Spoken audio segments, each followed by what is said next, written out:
Thank you, friends. Professor Deshpande and my friend Jishan has given the overall background, has given many arguments, and also the background, the context in which this particular move has been made by the BJP government. The things are very clear. They want to deny sociality and backwardness, both to the Muslim community. It is the larger agenda of pushing the Muslims away from the public space and make them second-rate citizens in this Hindu Rashtra. And they have been doing this in, there is a request by Jabina Karam to speak in Kannada. I think most of them are non-Kannada speakers. Let me continue in English. What would the organizer suggest? Should I speak in Kannada? No, sir. Yeah, I will continue in English. Yeah. So there are three white lies that is being placed by the government of Karnataka to justify this move. First thing, they say that the chief minister in the press conference suggested that the reservation given to Muslims were on the basis of religion and it is unconstitutional. And a similar reservation given by the AP government, Andhra Pradesh government, has been struck down by the High Court. So if anybody goes to court, even the reservation given to Muslims under other backward class category would be struck down. That's why we have transferred them to now the EWS category, where 10% reservation is available.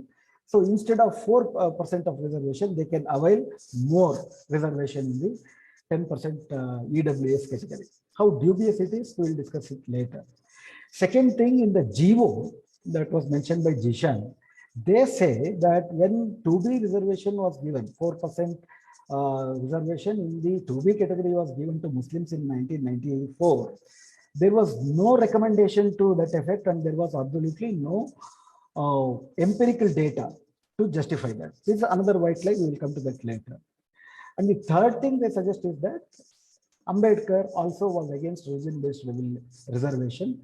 And as it is, the minority communities' rights are protected by the Constitution. They can run their own educational institutions and they won't need any extra or a specific form of reservation to socially and educationally come forward. So these are all white lies. In fact, Professor Deshpande has made it very clear that how reservation given to Muslims are not based on religion, it's based on classes, backward classes. That's why it is considered as other backward classes and not other backward caste. Even in the Constitution Assembly, in the earlier phase of the debate, it was caste, but later on it was actually changed to classes. And why it was changed to classes and not caste has been debated thoroughly. And Ambedkar himself has in an answer has made it very clear, where caste can be a category within the Hindu community to gauge the social and educational backwardness in non-Hindu communities. Say, for example, Muslim, Christian, Jain, and Sikh, where egalitarian religious tenets are there, caste is not a kind of religious practice, but they do exist at the social level. Their caste cannot be a main criteria or the sole criteria or the adequate criteria. There can be communities in the Indian context who may not be, who as a community can be socially and educationally backward. So the word Ambedkar used throughout the debate was not caste, it was community. And community include both the caste and also other kind of categories, tribes, occupation, habitat, etc. These are the criteria under which the people undergo many kind of social discrimination and educational backwardness. So even in many judicial pronouncements, even in the Balaji versus State of Mysore, which is very well known, notorious for denying the caste-based reservation, had also in that judgment, the then CJ Gajendra Gadkar has also makes a very pertinent observation that in the non-Hindu communities, the backwardness need not be based on caste, and the Hindus, Muslims, and Christians and Buddhas can be as a community backward, and they should be considered as educationally and socially backward.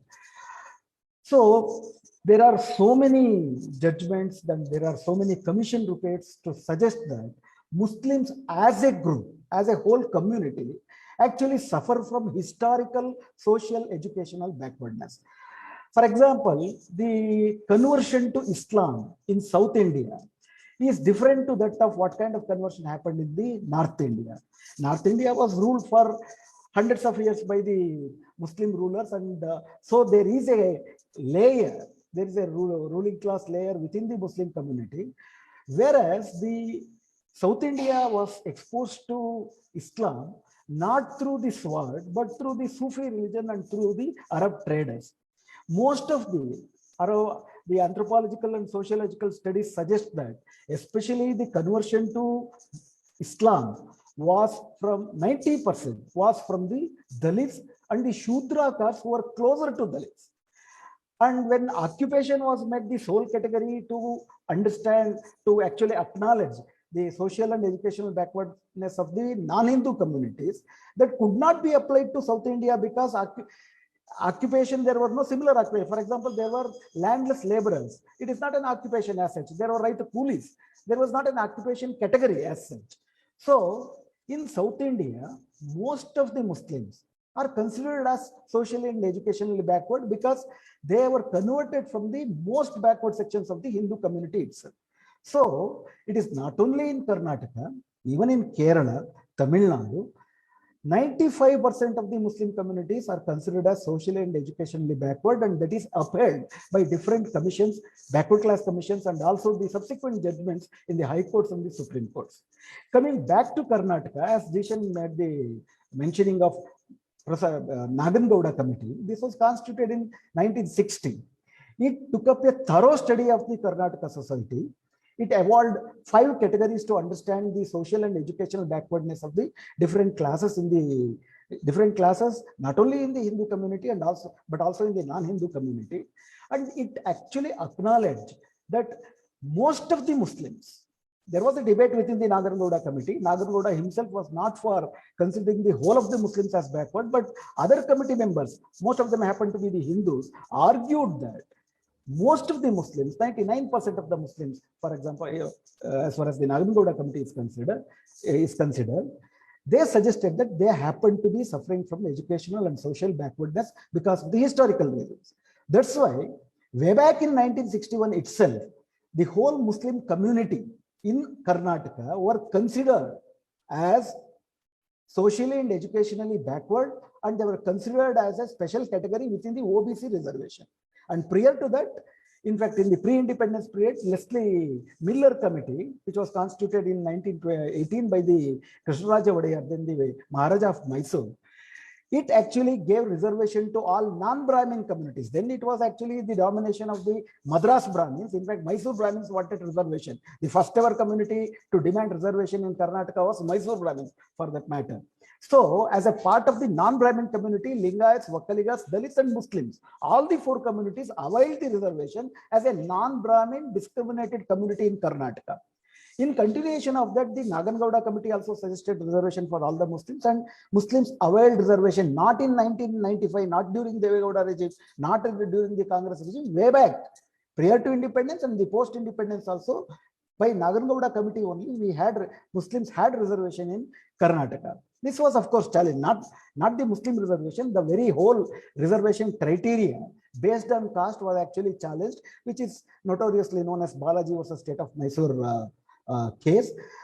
And accordingly, there was some recommendation, some suggestions, and reservation in a mutilated form continued in the state of Karnataka. And when Devaraj Aras became the Chief Minister of Karnataka, the first ever backward class commission was formed under the chairmanship of the well-known advocate L.G. Havanur. In fact, L.G. Havanur was not in favor of considering Lingayats, Christians, and Muslims as social and educationally backward, because he considered all these communities are not suffering from the educational and social backwardness as the Hindu communities. Nevertheless, he suggested that the Christians and Muslims should be given, they are socially and educationally backward. Nevertheless, they are backward, but they should be accorded an exclusive and separate 6% reservation apart from the OBC reservation. So here also the L.G. Havanur committee acknowledged the backwardness, social and educational backwardness of the Muslims, and a separate reservation was given to them. In any case, Devaraja's government did not accept that particular part of the LG Havnur committee's report.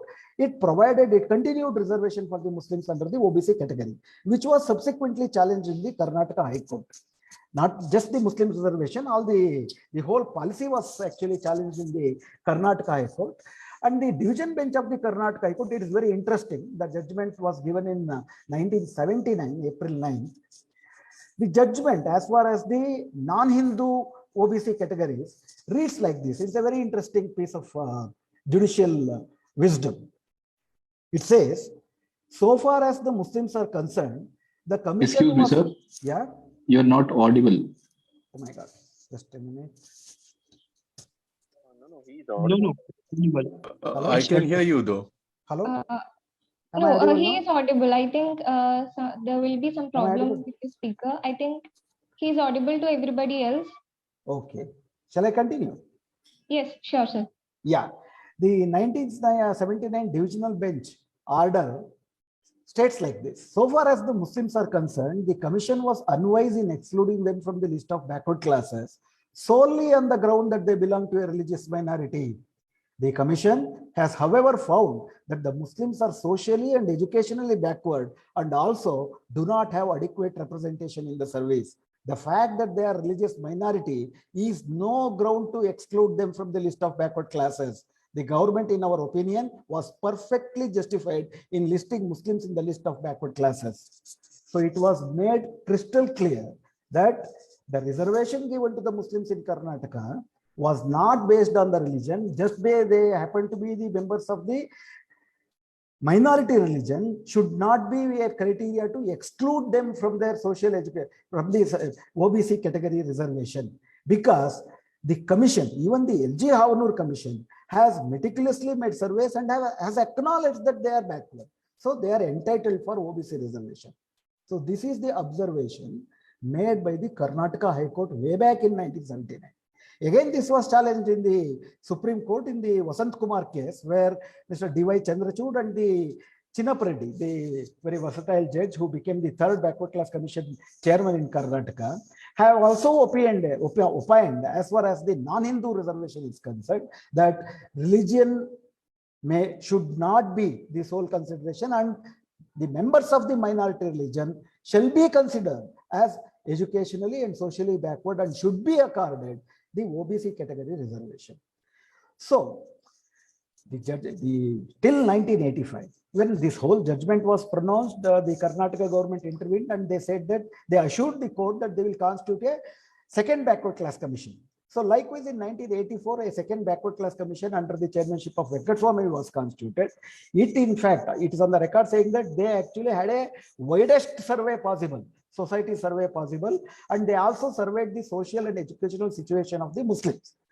So it unambiguous term as far as the Muslims are concerned, even though it excluded Vakaligas and also some subcaste within the Lingayas from the purview of the OBC category, it suggested that the whole Muslim population in Karnataka should be continued in the OBC category reservation because they suffer from social and educational backwardness. Of course, when dominant castes were excluded from the OBC category, there was big political furor, and that committee's report was not accepted by the then Ramakrishna Hegde government. But Ramakrishna Hegde government itself came out with a formula which included Muslims, which continued to include Muslims among the OBC category. Later on in 1989, Chinnappa Reddy Commission, the third backward class commission, was formed under the chairmanship of retired Honorable Justice Chinnappa Reddy. Chinnappa Reddy took an extensive and intensive survey, then anthropological studies of all the castes, including the Muslims, and he had empirical data from 545 villages, which had Muslims also in that. Had unequivocal terms, he made it very clear that Muslims, almost all the Muslims, within the Muslims also there are different categories, and that's why some of the Muslims should be included in the most backward categories. But as far as the whole Muslims are concerned, the whole Muslim population should be given OBC category because all of them suffer from social and educational backwardness. So when this was under consideration by the Veerappa Moily government of then the Congress government then in Karnataka, the Indira Sahani judgment came, which actually fixed the upper limit of the reservation to 50%, and even the Indira Sahani judgment, the 9 judge bench made it very clear as far as the non-Hindu communities are concerned, the Muslims or Sikhs or Buddhists are almost equivalent to the Shudra community of the Hindus, and that's why they should be included in the OBC category. There are many problems because of the upper limit was also fixed as 50% and nobody should violate. That has become a kind of glass shield, etc. But that is another problem. But nevertheless, whether Muslims should be considered as an educational and socially backward category and should be given OBC reservation was upheld by Indira Sahini judgment also, by the 9 judge bench division, the constitutional bench also. So in 1994, since the upper limit was fixed to 50%, in 1994 July and subsequently in 1994 September, a 2B category was formed within the OBC category, and this 2B category was evolved from this whole backward class commission's reports, which had an empirical data, which had a complete study, which had recommended Muslims as backward classes. So given all this background, Mr. Basavaraj Bommai is actually, it's obvious that it's a lie, and if you go to the court, this will fall down. That's it will not pass the scrutiny of the judiciary. That is obvious. The second lie the Bommai government is saying is about the government says that a similar kind of reservation given in the AP was struck down by High Court, and that is why it is not permissible to continue in Karnataka, which is also half true. Because if you consider the Andhra history, in 2004, Rajshekar Reddy government gave 5% reservation for the Muslims, which was subsequently struck down by the AP High Court, not because it was based on the religion, but because the government did not consult the backward class commission and the overall reservation exceeds the upper limit of 50%. These were the reasons to struck down that particular legislation. Later on in 2005, again, the Andhra government actually comes up with 5% reservation after the recommendation by the backward class commission. Even that was struck down. Why? Because the High Court felt that there is no adequate information to suggest that all the Muslims in Andhra Pradesh can avail the reservation or are all backward, educationally backward. Later on, the Andhra government constituted a committee under the chairmanship of P.S. Krishnan, a famous administrator, IAS officer, secretary to the government of India, who came out with an extensive, intensive survey, study, anthropological study, etc. He considered that in Andhra Pradesh, 14 Muslim sub-communities among the Muslims are most backward and 10 can be excluded. And within the OBC category, a new grouping called E can be formulated, and within that, the 14 Muslim communities should be given reservation. That 14 communities comes to around 85 to 90% of the Muslim population in Andhra Pradesh. That means almost 90% of the Muslims were given reservation, were recommended to be given reservation by the P.S. Krishnan committee. That was accepted by the backward class commission. That was further accepted by the cabinet, and it was passed more or less unanimously in the Legislative Assembly, and it was made a law. But the Andhra Pradesh High Court, the full bench of the Andhra Pradesh High Court in 2010 struck it down again on the basis that one, there is no adequate information. The second thing, since this reservation is religion specific, it may encourage conversion. This is surprising. It did not say religion-based reservation is unconstitutional. It actually, the anxiety of the court was that it could actually encourage conversion. This order was given in 2010 February. But within a month, Andhra Pradesh government actually appealed against this in the Supreme Court, and the 3-judge bench of the Supreme Court, headed by the then Chief Justice K.G. Balakrishnan, actually gave a stay to Andhra Pradesh High Court order. It said in a very clearest terms that the 14 communities as scheduled in the Government Act shall be continued to get the reservation under the OBC category until the final order is pronounced. And since there are many constitutional issues involved in the case, the whole case will be referred to the larger constitutional bench. Then the larger constitution bench was not actually formed, but finally, when EWS reservation, a bench was constituted to look into EWS reservation, even this particular AP order was referred to EWS bench, headed by then Chief Justice U.U. Lalit. But then the U.U. Lalit bench did not deal with this particular issue at all. In 2022, September 6, that was the last appearance of this particular case. There it said that we cannot deal with this case and let the status quo continue. That means let the Andhra Pradesh Muslims who belong to 14 subcategories as scheduled in the AP government Act continue to get reservation until the final order. So here again, the government lied, the Bommai government lied in saying that AP government has struck down. That is a pure wrong and pure lie to actually justify its own case. Even this will not actually stand the scrutiny of the judiciary. And the third thing they suggest is, as it is, the minority communities are given special protection in the constitution to have their own educational institutions. In fact, for that matter, Jains have that constitutional provision to have their own educational institutions. In fact, in Karnataka, it was PIEs. In fact, linguistic communities, linguistic minorities who had first private medical institution in Karnataka. In fact, many other private institutions are there who belong to the minority communities who are still getting reservation. They continue to get even reservation today. Only 2B category for the Muslims is actually scrapped, but under 2D category, even today, the Christians and the Jains continue to get the reservation. So the discrimination is obvious. When they say that they are not for religious-based reservation, they continue to give religious-based reservations to Christians and Jains. And here, the MP Tejasvi Surya is on record saying that whatever may be the reason for continuing Christians and Jains in the reservation category, our purpose has been served. And what is your purpose? He refused to answer that question in a press conference, and that is obvious. He did not answer that question also. So in all, given this whole background, the constitutional schema of our India does not exclude religious minority if they happen to be socially and educationally backward to avail the reservation under the other backward class category. And hitherto, each and every commission, including the LG Havanur indirectly, and all other commissions directly have acknowledged that the Muslims, most of the Muslims in Karnataka happen to be socially and educationally backward. In fact, Chinnapareddy Commission had evolved 9 categories to actually assess the backwardness. For example, the average passing of in the SSLC examination, the average enrollment into the higher education, the average land holding, the average representation in the public services, etc. In each and everything, as Sachar Committee itself suggests, in some cases, the plight of the Muslims, the social backwardness and the educational backwardness of the Muslims are far inferior to some of the Dalit subcastes in Karnataka also.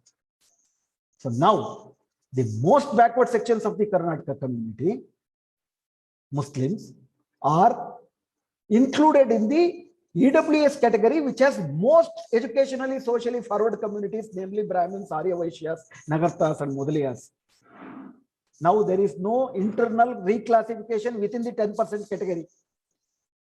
There is an absolute, the whole thing is procedurally improper, illegal, and irrational. In fact, irrationality, illegality, and procedural impropriety are the 3 basic criteria on which any government act is struck down. And this case is tailor-made for that kind of situation. Why? Because even if you have to transfer the Muslims from the backward class category into the forward class category, you should have proper empirical data to suggest that hitherto these people have availed the backward class reservations. Now, most of them have become forward, socially and educationally forward. And you should provide empirical data to suggest that how their educational performance is above the average of the Karnataka state median, both in the social criteria and in the educational criteria. None of such empirical study is made. There is no recommendation from the Backward Class Commission to exclude Muslims from the OBC category. So procedurally completely proper, it is completely violated, and it is illegal because it is not following any law, and there is no rationale because it is only, they say that it is religion-based reservation, but it is irrational because the rationality is that they are backward and they are not belonging to Muslim religion. So this whole thing, they know very well, because earlier See, in fact, when after this new economic policies, after the advent of this LPG policies, there is a big crisis even among the dominant caste, especially the feudal caste, where in the agrarian crisis, they are not getting the expected remuneration from the agriculture, or they are not properly represented in the administration, and they are not educationally well off to compete with the forward caste. So there is a demand for more reservations. That has happened all over India, Marathas, Jats, and even in India, even in Karnataka, the Lingayat is a separate religion. It is not one caste as such. It is actually a caste grouping of 116 subcastes actually. There are also many most backward castes within the Lingayat community as such. In fact, Venkateswamy Commission has bifurcated Lingayats as such. So even Vokkaligas are actually, there are majorly 5 groupings of Vokkaligas, and within each groupings, there are so many subgroupings, and many subgroups of Vokkaligas are most backward in that sense. But nevertheless, they are agrarian based communities, and there is a lot of pressure, economic pressure, there are like economic crisis, and there is a demand for more share in the administrative pie. But the whole problem is there is an upper limit of 50%. Unless that is dealt with, unless there is an economy which produces more jobs and more opportunities, this crisis continue, and whoever is socially and numerically dominant and empowered historically, they will actually take away the whole piece of the cake. That's what is happening. And since Muslims are ostracized in the name of Hindu Rashtra, in fact, in the beginning, 3 months before, there was a discussion within the government whether this Lingayats and Vokkaligas should be shifted to EWS category.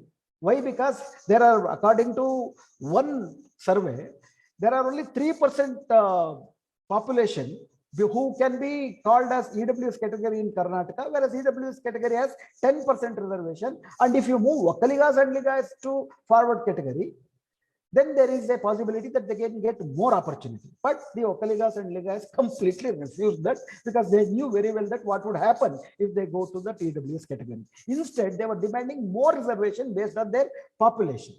Within them, there is a subgroup within the Lingayats called Panchadasali Lingayats. They wanted to exclude themselves from the Lingayat category and a new reservation exclusively for themselves, and to include them into 2A category.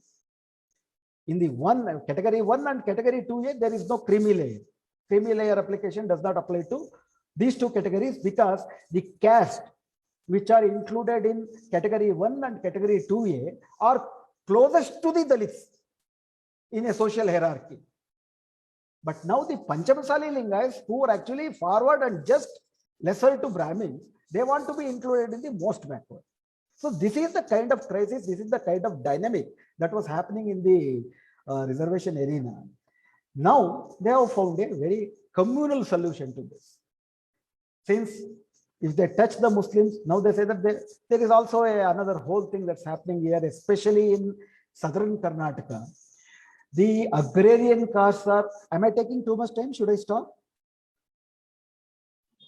No, sir, you can continue. Yeah, in especially old Mysore area, agrarian castes are immensely benefited by Tipu Sultan regime, because it is the Tipu Sultan, like Shivaji in Maharashtra, the king who gave the land, proprietorship of the land to the Shudras and Dalits in Karnataka. That empowered them. In fact, it is said that whenever an army was defeated by the Britishers, the whole army of the defeated king was enlisted into British army. But it is only the Tipu's army which was completely disbanded, because Tipu's army consisted of the the peasants, who were immensely indebted to Tipu for his pro-agricultural measures, and the colonial masters, they thought that they will bring in the old regime, which actually suppressed them. So they continued to fight British even after Tipu fell down on 1799 May 4th. But all of it, so there is a historical bonding between the Vokkaligas, the agrarian communities, and the Muslims. Now, the BJP is failing to get electoral gains in this region again and again, because their communal card is not playing well in the southern region. So now they have found a new Vokkaliga warrior by name Urigowda and Nanjegowda, whom they say that these are 2 Vokkaliga warriors They killed Tipu Sultan. So they also actually erecting the statues of Kempegowda, they are erecting the statues of Basavanna only to woo the Vakaligas and Ligayas who are deeply in the agrarian crisis for that matter. In fact, after Modi came to power, after this double engine government, the Bommai government and the Modi government at the center have actually worsened the situation of the agrarian communities, including the Vakaligas and Lingayas. So there is a larger context here. They want to play a communal card. So generally, I won't subscribe to the view that they have failed in this. See, each electoral defeat or each legal defeat have politically made them victorious. Why? Because they breed in a lie. Because the progressive forces in Karnataka, for that matter, all over the country, are not strong enough to defeat the lies of the Hindu Rashtra, the Hindutva forces at the grassroots level. They are there in the grassroots. There were big movements. Karnataka has witnessed powerful movements of farmers, peasants, etc. But now there is a vacuum. This vacuum is filled by the Hindutva groups. Unless we counter them politically, socially, then only we can win this war. Because this is to target Muslims, to actually alienate Muslims from the Indian society, to make them second-grade citizens. It is a part, it is a continuity. It is part of the war against the Muslims. So here, the progressive Hindus and the Muslims should together wage this battle. Just a legal battle will not be suffice, whether it is for the reservation cause or the larger agenda of the BJP. Thank you. Thank you for being here.